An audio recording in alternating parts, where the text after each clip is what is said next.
2019 সাল থেকে বলা হচ্ছে নাগরিকত্ব দেওয়া হবে, আইন পাশ হয়ে গেছে, কিন্তু এই সিএ গতকাল আমরা দেখলাম লাগু হলো। এই যে 4-5 বছর সময় কেন লাগলো, কি মনে হয় আপনার? প্রথম কথা হচ্ছে এটা আগেই করতে পারতো, কিন্তু এর মধ্যে একটি ধাপ্পা আছে। সেই ধাপ্পাটা হচ্ছে 19 সালের আইনে কোনো নাগরিকত্ব ছিল না, এখনো নেই। তাহলে 19 সালের আইনে কি আছে না, নাগরিকত্বের জন্য কিছু লোক অ্যাপ্লিকেশন করতে পারতো না, তাদের অ্যাপ্লিকেশন করার অধিকার দেওয়ার কথা হয়েছে। সেটা কিন্তু 2003 সালে যে আইনটা, যেটাকে কালাকানুন বলা হয়, সেইটা না শুনলে বোঝা যাবে না।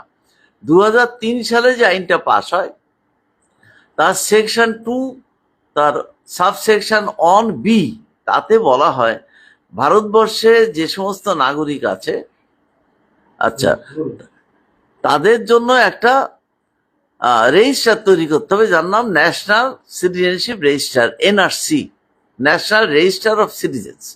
তাহলে তার জন্য এই নাগরিকত্বের সংজ্ঞাগুলো ঠিক করা, এটা হচ্ছে 2003 সালের আইনে 14 ধারায় এর প্রভিশন আছে। তা সেইটা ঠিক করতে গিয়ে তারা বলল যে ভারতবর্ষে যারা বিনা অনুমতিতে ভারতবর্ষে প্রবেশ করেছে, পাসপোর্ট, ভিসা বা অন্য কোনো রকম সরকারি অনুমতি ছাড়া, তারা অবৈধ অনুপ্রবেশকারী। এখানে কিন্তু উদ্বাস্তু বলে কিছু বলা হয়নি। ভারতবর্ষের যে কোনো লোক আছে, NRC-তে তাকে প্রমাণ করতে হবে যে সে 1948 সালের 19 জুলাইয়ের আগে থেকে ভারতবর্ষে আছে, যেটা গরিব লোক এবং নিম্নবর্ণের লোকদের পক্ষে প্রায় অসম্ভব কাজ, কারণ তারা কোনো এই ধরনের ডকুমেন্ট রাখে না। এবারে দেখুন, এইটা করা হলো কেন? এই আইনে কোথাও বলা হয়নি, লেখা নেই যে 1948 সালের 19 জুলাইয়ের আগে ভারতবর্ষে থাকতে হবে, কিন্তু সেটা বলা হয়নি কেন? কারণ অলরেডি সংবিধানে এটা বলা আছে। সংবিধানে নাগরিকত্ব নিয়ে যে সেকশনটা আছে, তার 6B ধারায় বলা আছে, 6A ধারায় বলা আছে, 1935 সালের ভারত শাসন আইন অনুযায়ী যাদের মা বাবা বা ঊর্ধ্বতন পুরুষের যে কেউ ভারতের অধিবাসী, সে খণ্ডিত ভারতের নাগরিকত্ব পাবে। এটা শুনে আমাদের ভালো লাগলো যে এটা খুব ভালো জিনিস, তাহলে দেশভাগ হলেও সবাই নাগরিকত্ব পাবে। কিন্তু এরপরেই বি ধারায় এসে এই ধারাকে কন্ট্রাডিক্ট করলো। তাতে বলল পাকিস্তান তৈরি হওয়ার পর যে সমস্ত ব্যক্তি পাকিস্তান থেকে এখানে এসছে, তারা 1948 সালের 19 জুলাইয়ের আগে যারা এসছে তারা ভারতের স্বাভাবিক নাগরিক। 1948 সালের 19 জুলাইয়ের পরে যারা এসছে তাদের না বৈধ ডকুমেন্ট লাগবে, অথবা নাগরিকত্ব প্রমাণ করতে হবে, বা তাদের নাগরিকত্ব রেজিস্ট্রেশন করতে হবে। কবে না, at the commencement of the constitution, সেটা হচ্ছে 1949 সালের 26 নভেম্বরের মধ্যে এইটা তাকে রেজিস্ট্রেশন করতে হবে। আপনি যে এতগুলো কথা বলছেন, কিন্তু আমরা তো বিভিন্ন নিউজ চ্যানেলে দেখতে পাচ্ছি বলা হচ্ছে 2014 সালের আগে যারা এসছে, তারা তারা যদি হিন্দু, শিখ, খ্রিস্টান, বৌদ্ধ, জৈন, এই 5টা বা 6টা সম্প্রদায়কে নাগরিকত্ব দেওয়া হবে নিঃশর্তে। ওইটা আসছি, এই না নিঃশর্ত নয়, শর্ত আছে, আচ্ছা, নিঃশর্তে বলেনি। তাহলে এখানে আসছে কোথায়? এই যে অবৈধ অনুপ্রবেশকারী, এতে অধিকাংশ যে হ্যাঁ, ঠিক আছে। অধিকাংশ যে উদ্বাস্তু তারা এফেক্টেড হবে। তা 2004 সালে ঠাকুর বাড়িতে এটা নিয়ে অনশন আন্দোলন হয়। তারপর থেকে নিখিল ভারত বাঙালি উদ্বাস্তু সমন্বয় সমিতি তৈরি হয়, তার নেতৃত্বে, মেনলি তখন সুবোধ বিশ্বাস নেতৃত্ব দিয়েছে। দিল্লিতে বিভিন্ন জায়গায় ধর্ণা হয়। আসামে একটা ঘটনায় সে অ্যারেস্টেড হয়ে 2 বছর বিনা বিচারে ছিল। তাই এইসব আন্দোলনের ফলে এই ইস্যুটা সামনে আসে। আসাম অ্যাক্ট তৈরি হয়, রাজীব গান্ধী 1985 সালে সেই চুক্তি করে। এই সমস্ত ব্যাপারে দেখা গেল যে উদ্বাস্তুরা এতে ম্যাক্সিমাম এফেক্টেড হবে। তারা কোনো ডকুমেন্ট নিয়ে আসেনি, সুতরাং তারা কেউ 2003 সালে নাগরিকত্ব পাবে না। কারণ যে ইলিগাল মাইগ্রেন্ট, এই টার্মটা বলা হলো যে কোনো ডকুমেন্ট ছাড়া আসবে। তাহলে সমস্ত উদ্বাস্তুরা তারা রায়টের ফলে এসছে, কারোর পক্ষে পাসপোর্ট ভিসা করা সম্ভব নয়, তাহলে তারা নাগরিকত্ব পাবে না। তা 19 সালের আইনটা অ্যাজিফ, এটা অন্তত রাজনাথ বলেছে পার্লামেন্টে যে তাদের নাগরিকত্ব দেওয়ার জন্য এই আইন, অর্থাৎ যারা কোনো ডকুমেন্ট নিয়ে আসেনি। কিন্তু ঘটনাচক্রে 16 সাল থেকে এই আইনটা চালু করার চেষ্টা হয়। 16 সালে প্রথমে লোকসভায় এই আইনটা পাশ হয়, কিন্তু অদ্ভুতভাবে রাজ্যসভার অধিবেশনের শেষ দিনে সেটা পেশই করা হলো না। যে কারণে তো আইনে পরিণত হলো না। 16 সালে ইলেকশন ছিল, তাতে বিজেপির রেজাল্ট অত ভালো হয়নি, কারণ এই ইস্যুটার জন্য বিজেপি সেটাই কনসাস হলো। সে তখন বলল যে আমরা নতুন আইন 19 সালে আনবো। তো 19 সালে সেই আইন আনলো।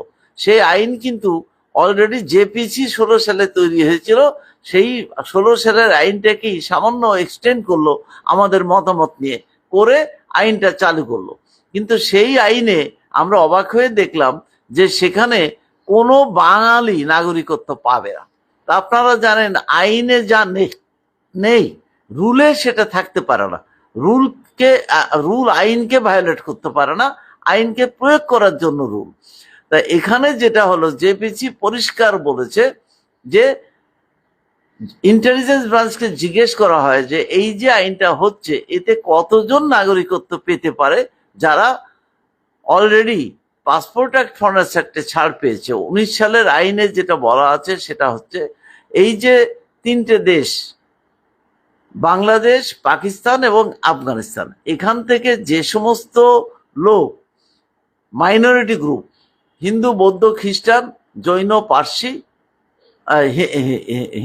হিন্দু বৌদ্ধ জৈন, পার্সি, খ্রিস্টান, এইসব নিয়ে 6টা মাইনরিটি কমিউনিটি যারা ধর্মীয় কারণে অত্যাচারিত হয়ে বা অত্যাচারের ভয়ে ভারতবর্ষে আসতে বাধ্য হয়েছে, তারা এতে বেনিফিটেড হবে। এবারে এটা করেছে কেন? বলল যে যারা পাসপোর্ট অ্যাক্ট ফরেনার্স অ্যাক্টে এই মর্মে যে সংশোধনী হয়েছে 2015 সালে, এই 19 সালের আইনে বলা হলো তাতে যারা অলরেডি ছাড় পেয়েছে, সেই ছাড় যারা পেয়েছে একমাত্র তারাই ইলিগাল মাইগ্রান্ট আখ্যা থেকে মুক্ত হবে। কারণ ইলিগাল মাইগ্রান্টে 2003 সালে বলেছে তারা কোনোদিন নাগরিকত্বের জন্য অ্যাপ্লিকেশন করতে পারবে না। শুধু তাই নয়, তাদের যারা ছেলে পেলে, তারাও যারা 1987 সালের পরে জন্মেছে, তারা কেউ নাগরিকত্ব পাবে না যদি না তার 2003 সাল পর্যন্ত, 87 থেকে 3 সাল পর্যন্ত যদি না তাদের মা বাবার একজন নাগরিক হয়। আর 3 সালের পরে তাদের দুজনকেই নাগরিক হতে হবে। হ্যাঁ, দুজনকেই নাগরিক হতে হবে, অথবা মা বা বাবার একজন হবে ভারতের নাগরিক, আর একজন অবৈধ অনুপ্রবেশকারী হলে হবে না। এই হচ্ছে আইন। তাহলে জন্মসূত্রে নাগরিকত্ব 2003 সালে কেড়ে নিয়েছে। তাহলে এই যে ব্যাপারগুলো, এগুলো আপনার ডকুমেন্টেড হিসেবে আপনার সংবিধানের যে ধারাটা সেটা আমি দেখে নিচ্ছি। আমি সংবিধানটা নিয়ে বসেছি, যে কারণে এই দেখুন সংবিধানের 6B ধারা এখানে আছে। এইটা হচ্ছে 6B ধারা। তাতে এই কথা বলা আছে যে 19 জুলাই 1948 তার আগে আসতে হবে নাগরিকত্ব পেতে গেলে। তাহলে যে সময় সমস্ত নেতারা কুমিরের অশ্রু বর্ষণ করছে যে ওদিক থেকে যত লোক আসবে দেশভাগের বলি, তাদের এখানে আমরা গ্রহণ করে সব সুযোগ সুবিধা দেবো, সেগুলো কিন্তু সংবিধানে 1949 সালে কেড়ে নিয়েছে। সে কথা এই মূর্খ লোকগুলো যারা লেখাপড়া যারা না, তাদের নেতারাও সংবিধান বোধহয় ভালো করে পড়েনি। কারণ এখন যেমন এই 2019 সালের আইনটা আমার ধারণা গোটা পশ্চিমবঙ্গের 100 লোকও ঠিকভাবে পড়েনি। তাহলে এই যে কোটি কোটি উদ্বাস্তু, তারা কেউই কিন্তু এটা পড়েনি।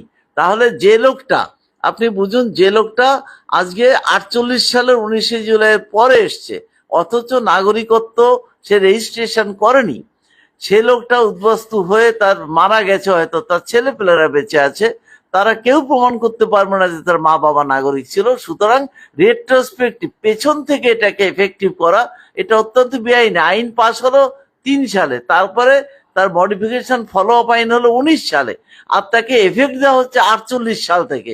এর থেকে মানে হতাশার কিছু হতে পারে না। আর যেখানে বলা আছে 3 সালে যে কেউই মানে উদ্বস্তু নয়, সবার জন্য এই আইন। যদি এনআরসি হয় তাহলে মুসলমানদের অন্তত 50% গরিব লোক যারা, তারা প্রমাণ করতে পারবে না যে তার মা বাবা 48 সাল থেকে ভারতবর্ষে বাস করে নাগরিক অধিকার ভোগ করছে। যদি তার ভোটার লিস্টে নাম থাকে সেটা একটা, কিন্তু অনেক সময় ভোটার লিস্টেও নাম থাকে না, কিংবা সেই লিস্ট তো সে যখন সেখানে ছিল সেখান থেকে অন্য জায়গায় চলে এসছে। আচ্ছা, এছাড়া জমি একটা দলিল হচ্ছে একটা প্রমাণপত্র যে 48 সালের আগে থেকে দলিল, যদি কারো জমি থাকেও সেগুলো বিক্রি করে দিয়েছে বা মাইগ্রেন্ট লেবার হিসেবে অন্যত্র চলে গেছে। এই ধরনের যে গরিব লোকগুলো বিভিন্ন এসসি, এসটি, ওবিসি এবং মাইনরিটি কমিউনিটিতে আছে, তাদের সংখ্যা প্রায় 50% হবে। এরাও কিন্তু এই উদ্বাস্তুদের মতো একই সঙ্গে নাগরিকত্ব অধিকার ভোগ করতে পারবে না। তাহলে দেখুন, যারা অ্যাপ্লিকেশন করছে পশ্চিমবঙ্গে, যাদের বলেছে অনলাইনে অ্যাপ্লিকেশন করো, তারা এসছে ধরুন 2014 সালের আচ্ছা, এখানে একটি প্রশ্ন আপনার কাছে, সেটি হলো যে যে অ্যাপ্লিকেশন অনলাইনে করতে বলছে, মূলত কি কি ডকুমেন্ট চাইছে যার ভিত্তিতে আচ্ছা। নাগরিকত্ব দেওয়া হবে? এবারে দেখুন, এখানে পেপার এজুকের সঙ্গে লিখেছে, দেখুন এটা বিজেপির সমর্থক পেপার, তাহলে বুঝতে পারবেন। সেখানে পরিষ্কার বলছে যে 2014 সালের আগে ভারতে এসে থাকলে তারা নাগরিকত্বের আবেদন করতে পারবেন, এইটা বলেছে। হ্যাঁ। হ্যাঁ, কিন্তু বলেনি কিন্তু নাগরিকত্ব পাবেন। হ্যাঁ। আবেদন করা নাগরিকত্ব পাওয়ার মধ্যে অনেকটা ফারাক। তাহলে কারা আবেদন করতে পারবে? যে কেউ যারা 14 সালের আগে এসছে। তার মধ্যে ডকুমেন্ট লাগবে না কাদের? এইটা শুনে রাখুন, ডকুমেন্ট লাগবে না তাদের যারা পাসপোর্ট অ্যাক্ট, ফরেনার্স অ্যাক্টের সংশোধনী অনুযায়ী, যারা পাসপোর্ট অ্যাক্ট, ফরেনার্স অ্যাক্টে বলেছে, পার্টিকুলারলি পাসপোর্ট অ্যাক্টে এটা বেশি করে বলা আছে যে এই 6টা যে ধর্মের লোক যারা মাইনরিটি কমিউনিটি পাকিস্তানে, আফগানিস্তানে বা বাংলাদেশে, তারা যদি ভারতে এসে থাকে এবং এসে 2014 সালের 31শে ডিসেম্বরের আগে তারা যদি আশ্রয় প্রার্থনা করে ভারত সরকারের কাছে এফিডেভিট করে যে আমি ধর্মীয় কারণে অত্যাচারিত হয়ে বা অত্যাচারের ভয়ে ভারতে আসতে বাধ্য হয়েছি, আপনি আমাকে আশ্রয় দিন, এইটা যারা অলরেডি করেছে 14 সালে 31শে ডিসেম্বরের আগে এসে, বলছি যারা করেছে তাদের কোনো ডকুমেন্ট লাগবে না, তাদের পাসপোর্ট, ভিসা কিচ্ছু লাগবে না। কিন্তু যারা পরে এসছে, মানে 31 ডিসেম্বরের আগে এসছে কিন্তু কোনো অ্যাপ্লিকেশন করেনি, 14 সালের 31শে ডিসেম্বরের মধ্যে এসছে কিন্তু এই ধরনের কোন ছাড় আবেদন করেনি, আশ্রয় প্রার্থনা করেনি, কেউই করেনি, কারণ তারা জানে না এই পাসপোর্ট অ্যাক্ট, ফরেনার্স অ্যাক্ট সংশোধন হয়েছে। আপনি যে কথাগুলো বলছেন এগুলো কি নতুন যে গতকাল নোটিফিকেশন হয়েছে সেখান থেকেই বলছেন? না না, এটা তো 2019-এর আইনেই বলা আছে, সেই রুল অনুযায়ী, আইন অনুযায়ী এরা রুলটা করেছে, সেটা আমি দেখে দিচ্ছি যে রুলে বলা আছে একমাত্র যারা নাগরিক নয় তারা আবেদন করবে, যারা ভারতের নাগরিক নয়। এবার বুঝুন, যে লোকটা 14 সালের 31শে ডিসেম্বরে সে অ্যাপ্লাই করেনি, সে কিন্তু এতদিনে আধার, ভোটার সব করে নিয়েছে। তাহলে ভোটার কার্ড করা, আধার করা, আধার কিন্তু প্রথম দিকে লেখা থাকতো তাতে যে এটা নাগরিকত্বের পরিচয় নয়, কিন্তু ভোটার লিস্টে নাম থাকা মানে সে নাগরিক, কারণ নাগরিক ছাড়া কেউ ভোট দিতে পারে না। তাহলে সেখানে থেকে লিখতে হয়েছে যে আমি ভারতের নাগরিক এবং স্বাভাবিক নাগরিক, সে যে সেখানে উদ্বাস্তু এ কথা একবারও লেখেনি, যার ফলে এই আবেদন করলেই সে নিজেকে বিদেশি বলে স্বীকার করে নিচ্ছে, এবং স্বীকার করার ফলে সে যে পাসপোর্ট, এই আধার এবং ভোটার কার্ড যে ভুল ডকুমেন্ট দিয়ে করেছে, জালিয়াতিগিরি করেছে, তার প্রমাণটা সে নিজে দিয়ে দিচ্ছে। এর ফলে যা হবে, 2003 সালের আইন অনুযায়ী তার 5 বছর জেল এবং 50,000 টাকা জরিমানা, এবং এই সময় তিনি যেখানে থেকে লিখবেন যে আমি অমুক জায়গা থেকে এসেছি অমুক তারিখে, বাংলাদেশ সরকারের সঙ্গে নেগোসিয়েশন করে ভারত সরকার তাকে সেখানে ফেরত পাঠাবে 5 বছর জেল কাটার পর, 50,000 টাকা জরিমানা দেওয়ার পর। তাহলে এই যে নাগরিকত্ব আইন গতকাল যেটা লাগু হলো, এটা কি একমাত্র যারা সমাজের জন্য আশীর্বাদ নাকি অভিশাপ? এটা অভিশাপ এই কারণে যে জেপিসি কে যখন জিজ্ঞেস করা হয় যে কারা এতে বেনিফিটেড হবে, ইন্টেলিজেন্স ব্যুরোর রিপোর্ট থেকে জেপিসি কে জানানো হয়, ইন্টেলিজেন্স জানায় যে 31,313 জন মাত্র আবেদন করেছে আশ্রয় প্রার্থনা করে এই 14 সালের 31শে ডিসেম্বরের আগে গোটা ভারতবর্ষে। কারা করেছে? পশ্চিম পাকিস্তান থেকে এই লোকগুলো এসছে, এবং আসার পরে তারা যেটা করেছে তাদের বিজেপি বলেছে, কারণ বিজেপি বাঙালির ভালো চায় না, সে পশ্চিম পাকিস্তানের লোকদের বলেছে তোমরা এখনই এই আশ্রয় প্রার্থনা করো, ভবিষ্যতে আমরা পাসপোর্ট অ্যাক্ট, ফরেনার্স অ্যাক্ট সংশোধন করবো। তাই তারা আবেদন করেছে, কারণ পাসপোর্ট অ্যাক্ট, ফরেনার্স অ্যাক্ট সংশোধন হলো 8ই সেপ্টেম্বর 2015 সালে। তাহলে 8ই সেপ্টেম্বর 2015 সালে যে সংশোধন হলো, সেই সংশোধনীতে বাংলার লোকেরা জানলো যে এখন তাকে সে যদি 14 সালের 31শে ডিসেম্বরের আগে আশ্রয় প্রার্থনা করে থাকে তবে সে ছাড় পাবে। তাহলে সে তো জানলো 15 সালে, সে 14 সালের 31শে ডিসেম্বর মধ্যে কি করে আবেদন করবে? তাই তারা কেউ আবেদন করেনি, তারা কেউ ছাড় পায়নি। ছাড় না পাওয়ার জন্য তারা অলরেডি যে ভোটার লিস্ট, আধার কার্ড এগুলো করেছে, তারপরে তারা নাগরিক অধিকার ভোগ করছে। এনআরসি না হলে এদেশীয় লোকদের থেকে তাদের খুঁজে বার করা সম্ভব নয়। সেই খুঁজে বার করার জন্য একটি এই ফাঁদ যে 19 সালের আইনের পেতেছে বিজেপি, যে ফাঁদের ফলে যে কেউ অ্যাপ্লিকেশন করবে। আপনি বলছেন এটা একটা ফাঁদ, যে ফাঁদের মাধ্যমে উদ্বাস্তুদেরকে ধরবে। তার কারণ হচ্ছে তারা বিজেপি তো নাগরিকত্ব দিতে তারা অত্যন্ত ভাবে তারা নাগরিকত্ব এতে পাবে পশ্চিমবঙ্গের লোকেরা যারা অলরেডি অ্যাপ্লিকেশন করেছে। কারণ তাদের বিজেপি বলে দিয়েছিল, বিজেপির লোকেরা, যে আমরা এই আইন ভবিষ্যতে পাস করবো, তোমরা অ্যাপ্লিকেশন করে রাখো। সেই সময় যদি অ্যানাউন্স করতো যে 14 সাল কাট অফ ডেট, 14 সালের আগে যারা এসছে সবাই অ্যাপ্লিকেশন করতো, তাহলে 14 সালের আগে 48 সালেও লোক এসছে, তাহলে পেছন থেকে এই আইন প্রয়োগ করা কি সম্ভব? তাদের আধার কার্ড, ভোটার কার্ড জেনুইন, কারণ তখন তো এই ধরনের কোনো আইন চালু হয়নি। 2003-এর আগে যারা আধার ভোটার করেছে তারা বৈধ, তার আধার কার্ড, ভোটার কার্ড। অথচ সে যদি আজকে বলে আমার নাগরিকত্ব নেই, আমি অ্যাপ্লাই করছি অনলাইন, তাহলে সে তার নিজের সেই যে অধিকার সেটাকে নিজেই অস্বীকার করছে। তার কারণ এটা নিয়ে সে যদি কোনো এই অ্যাপ্লিকেশন না করে, তার নাগরিকত্ব কাটলে সে সুপ্রিম কোর্ট, হাইকোর্ট এখানে বলতে পারবে যে আমি অত সাল থেকে এসেছি, ব্যাক ডেটে আমার নাগরিকত্ব কাটতে পারো না। এর ফলে যারা 1948 সালের 19শে জুলাইয়ের পর থেকে এই 31শে ডিসেম্বর 2014-র মধ্যে যারা এসছে, তাদের সবার আধার, ভোটার এগুলো বাতিল হয়ে যাবে যদি তারা অ্যাপ্লিকেশন করে। তাহলে সমাধান কি? সমাধান একটাই, নিঃশর্ত নাগরিকত্ব। সেটা হচ্ছে দেশভাগের যারা বলি, যদি উদ্বাস্তুদের ভালোই চায়, তাহলে দেশভাগের যারা বলি তাদের সবার জন্য এই আইনটার থেকে তাদের ব্যতিক্রম ঘোষণা করা হোক, যে তাদের ক্ষেত্রে কোনো ডকুমেন্ট লাগবে না, তারা স্বাভাবিকভাবে এখানে এসে শুধু ডিক্লেয়ার করলেই হবে যে আমি দেশভাগের বলি, আমি এরকম ধর্মীয় কোনো অত্যাচারের ভয়ে এসছি, এইটি তার নাগরিকত্বের বড় কোয়ালিফিকেশন। কারণ এই দেশেও কোনো লোক তো এই কথা বলবে না, একমাত্র যারা এসছে তারাই বলবে, কোনো শর্ত দেওয়া চলবে না। আর শোনা যায় যে বহু বাঙালি মুসলিমও নাকি যারা এসছে বা এখানে আছে, কিন্তু তাদের গরিব মানুষ জানে না, তাই তাদের কাগজপত্র না। এই আইনগুলো যখন চালু হয় তখন মেনলি বিজেপি থেকে বলা হয়েছিল যে এটা উদ্বাস্তুদের জন্য না, এটা মুসলমানদের ধরার জন্য। কিন্তু 2003 সালের আইনে মুসলমান, হিন্দু বলে কিছু নাই, যে কোনো লোক যে অবৈধভাবে আসবে তার ক্ষেত্রে এটা স্বাভাবিক, এটা পৃথিবীর সব দেশে চালু।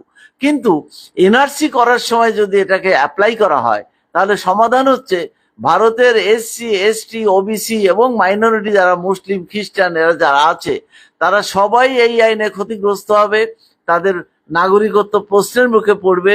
সমাধান একটাই, যে কোনো লোকই প্রমাণ করতে পারবে যে সে 5 বছরের বেশি ভারতবর্ষে আছে বা তার বাবা ঠাকুরদা ভারতবর্ষে আছে, সেই থেকে তাকেই নাগরিক অধিকার দেওয়া উচিত। নাগরিকত্বের যে লিস্ট, এনআরসির যে রেজিস্টার, তাতে তার নাম তোলা উচিত। এই সহজ শর্ত করলে কিন্তু এর কোনো অসুবিধা হয় না। তার কারণ কোনো দেশই অবৈধভাবে কেউ এলে সে অবশ্যই সে অনুপ্রবেশকারী, কিন্তু দেশভাগের বলিদের এর ব্যতিক্রম ঘোষণা করা উচিত। আর যারা এই দেশে বরাবর আছে সেই লোকগুলোকে এর আওতায় আনা উচিত না। তাহলে সেই গ্যারান্টিটা, সেফগার্ডটা রাখা উচিত। সেই সেফগার্ডটা না রেখে আইন করে আসলে পিছিয়ে রাখা এসসি, এসটি, ওবিসি এবং মাইনরিটি তাদের নাগরিক অধিকার তথা ভোটের অধিকার কেড়ে নিয়ে একমাত্র সো-কল্ড উচ্চবর্ণদের ভোটে সরকার গঠনের এটা একটি ষড়যন্ত্র বলে আমি মনে করি।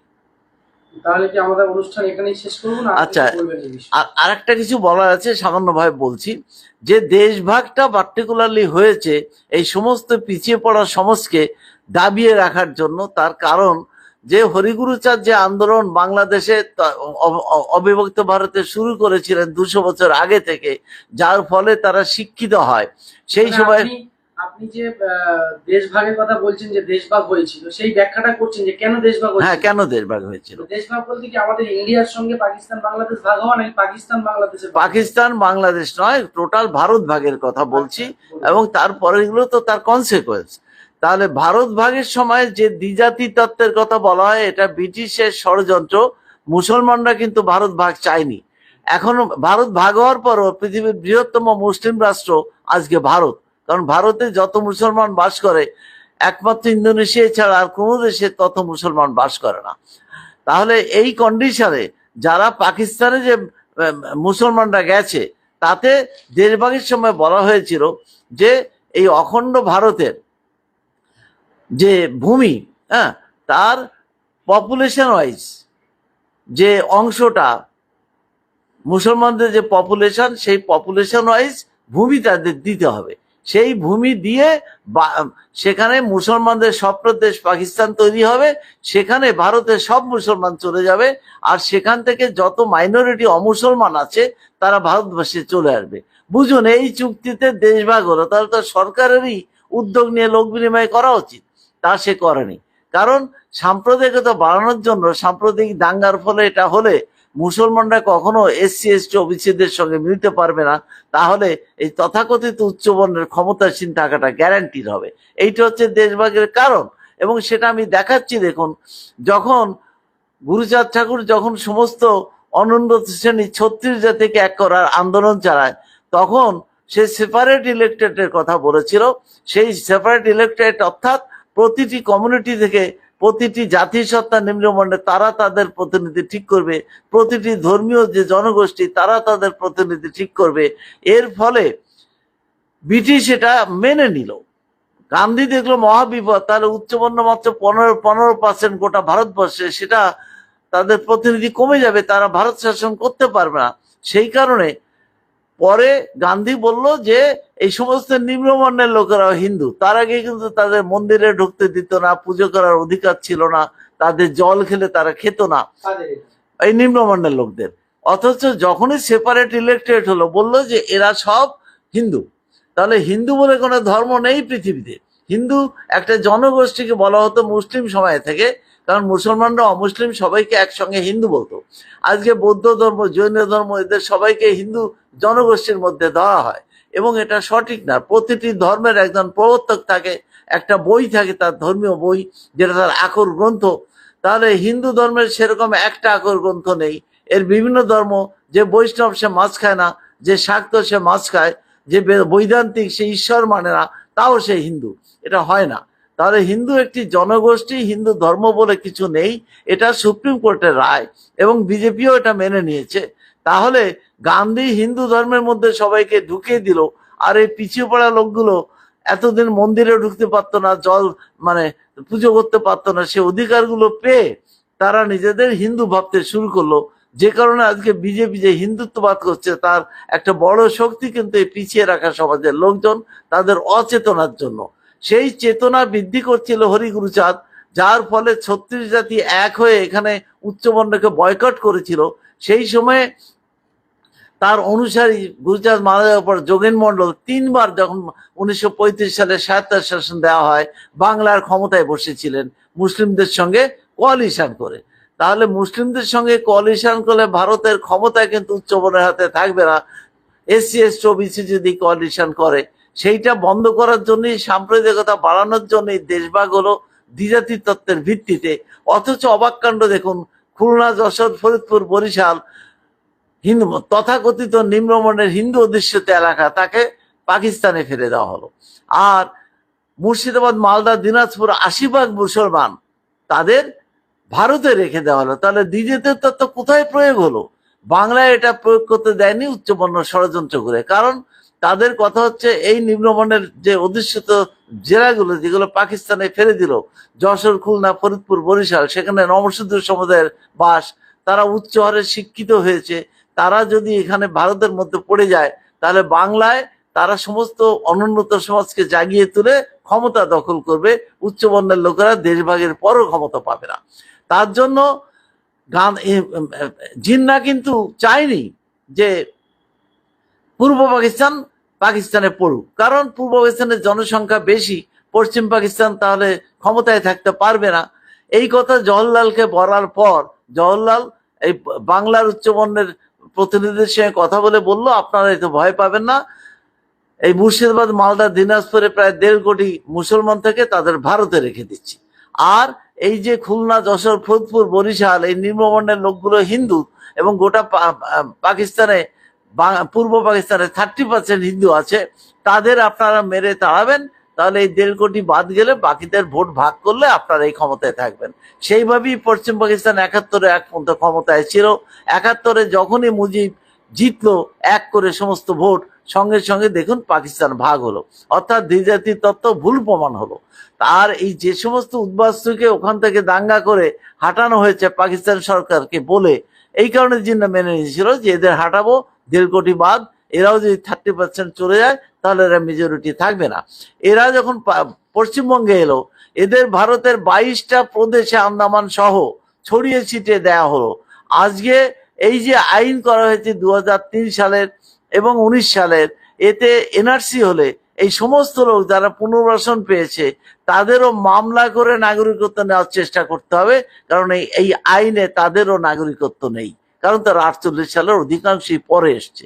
তার ফলে আমি নিশ্চিত যে এই আইন যদি চালু হয় 19 সালের এই রুল করার পরে, সমস্ত বাংলায় সমস্ত উদ্বাস্তু এবং এদেশের লোক নির্বিশেষে ঐক্যবদ্ধভাবে আন্দোলন করে এই এনআরসি কে সহজ শর্তে চালু করে, আমি এনআরসির পক্ষে, প্রতিটি রাষ্ট্রের নাগরিকের তালিকা থাকবে, তাতে দোষের কিছু নেই, কিন্তু ষড়যন্ত্র করে তাদের এক পক্ষকে বাদ দেওয়ার মতো আইনকে সহজ শর্তে স্বাভাবিকভাবে যারা এদেশে বাস করে তাদের নাগরিক হিসাবে নথিভুক্ত করার জন্য সহজ শর্তে এনআরসি করতে হবে। সেটা যতদিন না হচ্ছে ততদিন আমি শিওর এই আইন লাগু হলে যারা অ্যাপ্লিকেশন করবে তাদের নাগরিকত্ব চলে যাওয়ার পর তারাই প্রথম, এই যারা শান্তনু ঠাকুর থেকে শুরু করে অসীম সরকার যারা দালালি করছে, যারা জেনে শুনে সবাইকে ভুল বোঝাচ্ছে, তাদের বিচার তারাই তখন করবে, এবং তাদের উদ্যোগেই ভারতবর্ষে ভবিষ্যতে একটি সঠিক নাগরিকত্ব আইন প্রণয়নের আন্দোলন শুরু হবে। এই আশা করে আমি আমার বক্তব্য শেষ করছি। ধন্যবাদ।